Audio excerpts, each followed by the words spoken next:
Hi, everybody. We were just going to have you present while we discussed a new law that's going on the books in January in Minnesota. And you may ask, why, if it's an HR law in Minnesota, since we are primarily a Georgia employer and a company that works really with Georgia companies, why would we care? Well, it may come to a state near you. You may have remote employees that actually live and work in the state of Minnesota.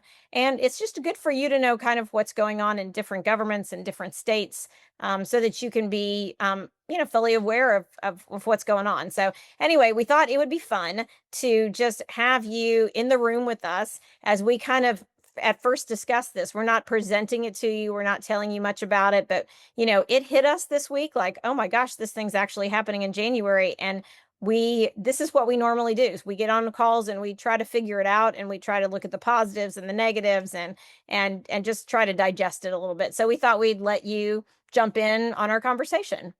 Matt's going to kind of go over kind of a little bit of the law itself. Yeah, so Minnesota paid leave, new state program, like Mom said, January 1st of 2026, and it's offering eligible workers up to 12 weeks of paid time off for family or medical needs. So this is like a new child, a serious illness, paid leave, military deployment, job protections, all that kind of stuff.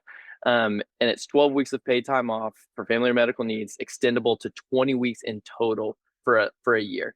And it's funded by payroll contributions and providing wage replacement. And so this is something that is 2 weeks ago it got made official. And just like Mom said, we want to make sure that if you have remote employees that are in Minnesota, we want you to be aware of that. But also, this is the 13th state to kind of take their own paid leave laws into their own hands, and more states could do that. And so it could be coming to a state that you have remote employees in, or that you have a headquarters in, or anything like that. So we kind of wanted to just pitch it to the three of the HR experts that are in the room, and see kind of what they want to talk about when it comes to this, and how it kind of can affect you.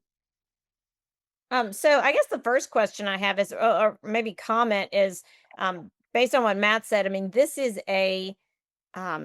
funded by the state, but it is given, the money is sourced from the companies. So even though it is touted as you get paid by the state during your leave of absence, not by your company, which is very different than what we do in the state of Georgia. But this has all been done by payroll deduction. So Karen, can you explain that just a little bit, and we can talk through how that looks like it's working? Sure. So what happens is there's a distinction between how many employees that you have. So you need to look at that first. So, for example, if you're a business that has more than 30 employees, which are a lot of businesses, um, the percentage that is looked at as far as wages is 0.88%. Um, you can decide as an employer, do you want to fund all of that? Do you want to fund half of it? I think that's what a lot of companies are looking at doing is funding half of that. So what that means is you would fund 4.44% of that, and the employee would be paying the rest. So you're splitting it 50-50. Again, you as the employer can decide how you want to do that. So if If we're looking at that. I mean, we kind of did some calculations. We're looking at that Right. $50,000 employee, and if you had the employee fund half of it and you fund half of it, that means that $220 from the employee and $220 a year from the employer are going to the government to fund this program. So it's actually a new tax. That's correct. That is what it is. Yeah. If if you're a smaller business and you have less than 30 employees, you get a break on that. So instead of starting at 0.88%, it's 0.66%. So again, depending on how you want to split that with the employee, if we use the same example, then it would be you would take the 0.66 and split it. So that way, you're paying less than if you were the larger employer. The burden is less if you're a smaller employer. So you're paying half. of what we just talked about. So this is something that the Minnesota people are going to have to, the companies are going to have to figure out is how, one, we're going to remit this new tax. Two is I got to sell it to my employees that I'm actually going to have to take more out of their paycheck if we choose to do that. Because I believe that the smallest amount, I mean, you can't charge the employees more than half, is what No, I hear. no. I mean, you can charge them half of the fee, but not the other half. So, um, okay, so that kind of shows you the scale of it all. Um, Amy, can you talk a little bit about, or just can we think a little bit about like how is that going to impact the employers? Because yes, they have to pay the tax and that's the money portion, but what are some of the other things that we all think Yeah. of that we're going to have to think through as employers? Yeah, that's great. Yeah, I think I would take a look at what your current policies are too, because some employers have been able to have their own leave policies in place, and so take a look at those and see how it compares. And they're really also going to have to look at one other thing too, which is there's a look back portion of the law as well, which means anyone who had a new child join them in 2025 can also get leave in 2026. So they're going to also have to not only look forward into 2026 about their policies, but also look backwards into their records and see who maybe had a baby over the last 25 in 2025 or added, adopted a child as well. So I think one thing is they're really have to look at their own specific employee population and see how it affects them back in 2025, and then look at their policies and see how it'll dovetail into that into 2026. Not to mention sort of the practical part of it is like, is your payroll company ready to help you do that? And if you're running your own payroll through QuickBooks, how do you have that set up? Things like that. So, and then also, how do you communicate it out to your employees? So there's quite a few things that they're going to need to kind of look through, decide what they want to do, decide how it fits with the law, and then communicate it out to their employees. It seems like a lot of record keeping at this point. I mean, and I think the decision on the leave, whether it qualifies, is actually made by the federal government, I mean, by the state government. Yeah, seems like that too. Yeah, so I think it's going to have to be a collaborative conversation in some ways between the employer and the employee, but then also with the third party of the government involved as well. That seems like a lot. I mean, that seems like there could be some errors there.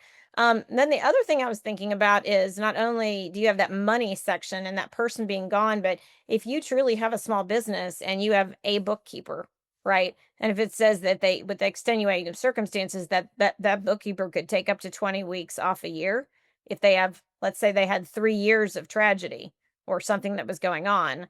I mean, you could literally not have that bookkeeper half the year for years, and they could get paid.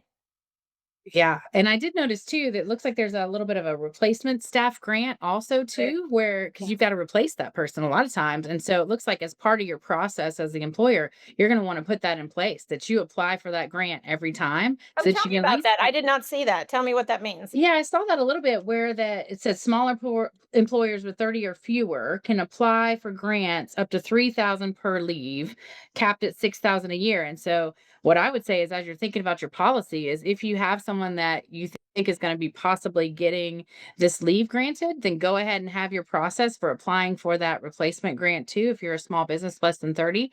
And that way it's just part of your process that you get some of your money back, because you're right. You're going to have somebody doing that work and you're going to have to find them and pay them.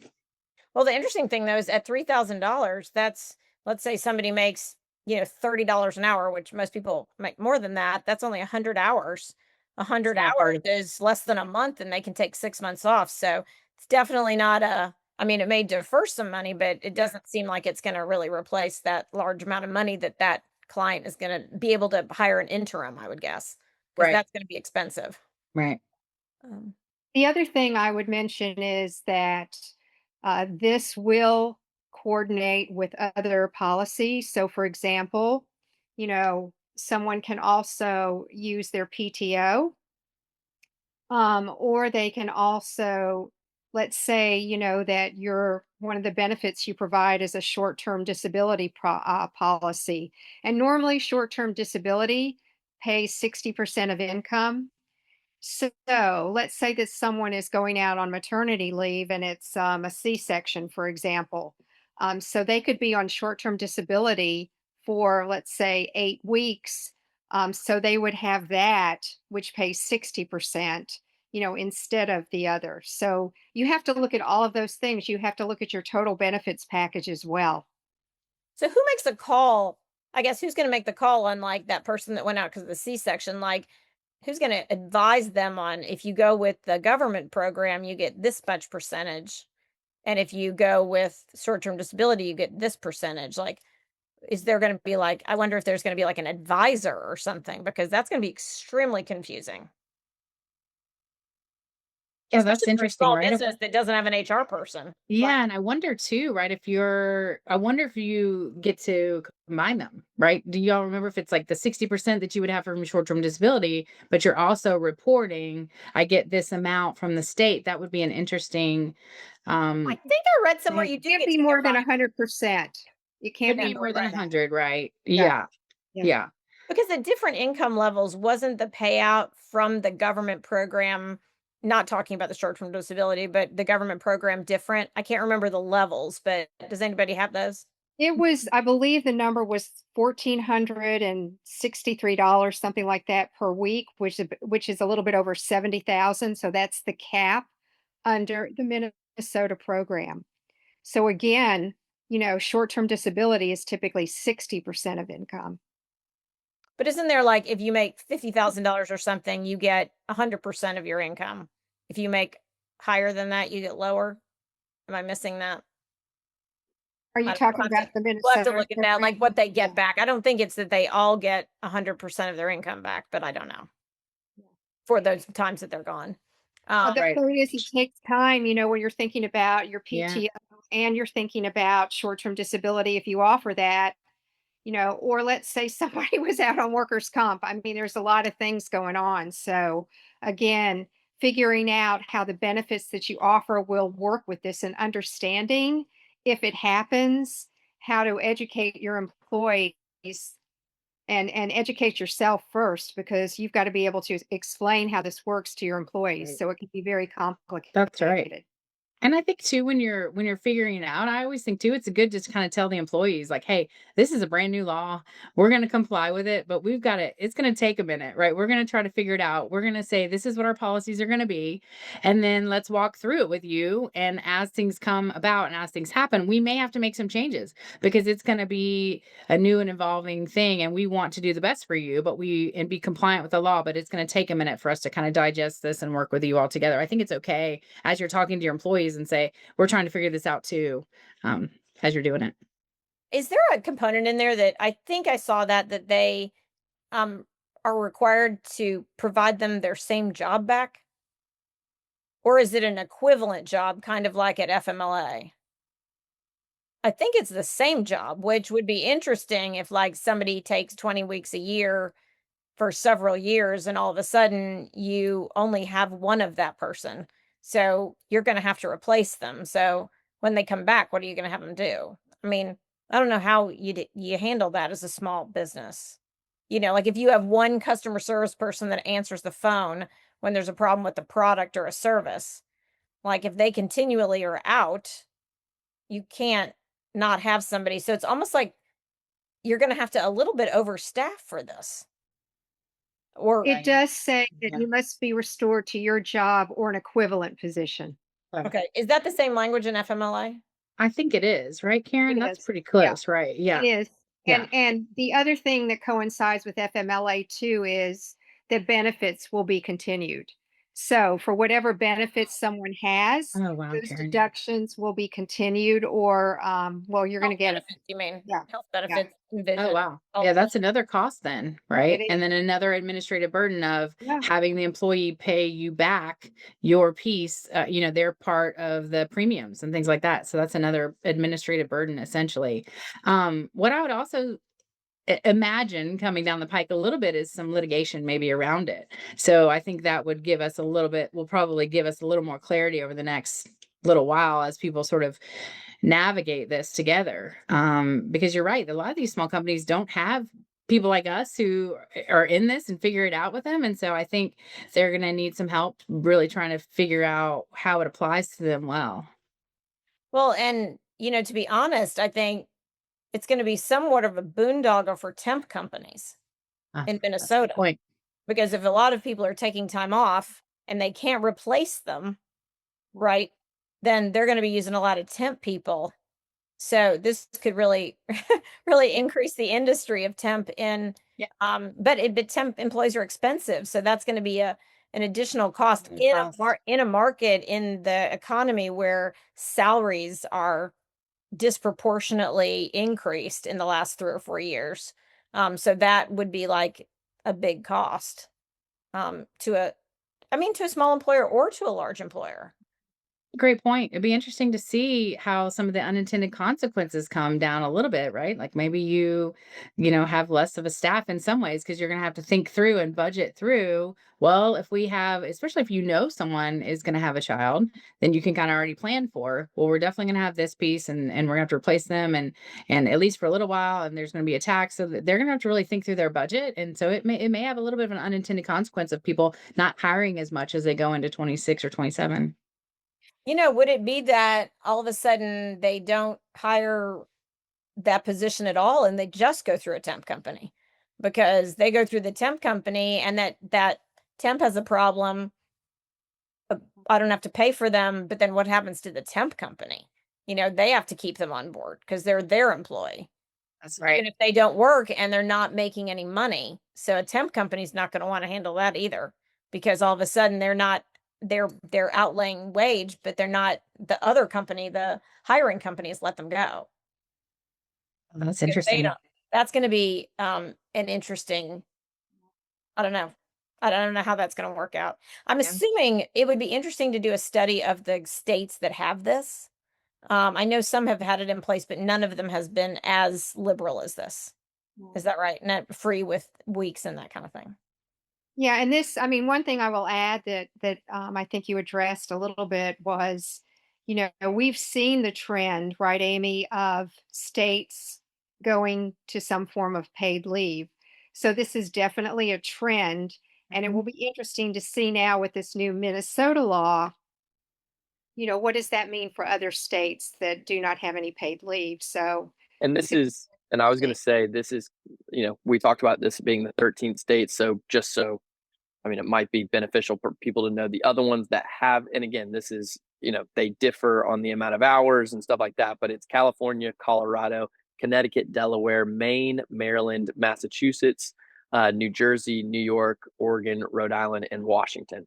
So those are the ones that have it right now, the other 12 besides Minnesota. So, they don't have the same rules, but maybe something that, if this is a trend and it's going to go to other states, I mean, 13 of 50 is a significant number. So kind of moving Yeah, to for that as sure. well. And then think Well, about handbooks and all that kind of stuff, right? As you're hiring all across the country, maybe, or you're thinking about expanding, you're going to have your handbook and your policies be a little different for each place. right. yeah, and you're gonna have to have, if you do remote employees and you've got them in all these different states, you're gonna have to Hmm. your HR people good enough to know, okay, this one needs a leave in Minnesota, but this one needs a leave in Maryland, and it's a different. I mean, it's gonna get super complicated. Yeah. So okay, remind me, and we might not know this, we may have to get this information. So that if I'm a Georgia employer and most of my employees are here, but I have a couple of employees in Minnesota. They live in Minnesota and they're remote. I wonder if they're considered Minnesota employees. They are because that's where they reside, right? If they're So, working in Minnesota, hmm Even if let's say they work from their home, they don't have a yeah, Minnesota location, but they work from their home because the headquarters is in Atlanta. I right. yeah, mean, those would be considered under this law, I am certain. right. So for our people that, mostly are in the Southeast, or I mean, we've got clients everywhere, but as you just need to look at where those people work. Um, and if you do have somebody in Minnesota, this is something you need to immediately figure out.